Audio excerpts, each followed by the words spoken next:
नमस्कार दोस्तों, मैं हूं सत्येंद्र राजभर और आप देख रहे हैं सत्येंद्र का न्यूज।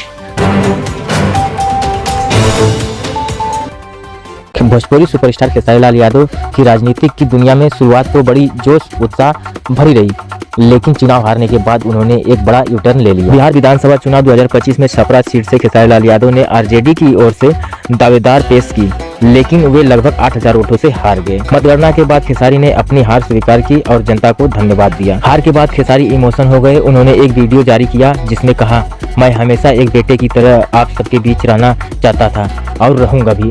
उन्होंने ये भी बताया कि उनकी जीत हार मायने नहीं रखती, क्योंकि उनका मकसद सिर्फ पॉलिटिक्स नहीं, जनता की सेवा करना था। खेसारी ने बड़ा बयान दिया है, मैं नेता बनना ही नहीं चाहता था। उनका कहना है कि मैं शुरू से ही चुनाव के विरोध में था।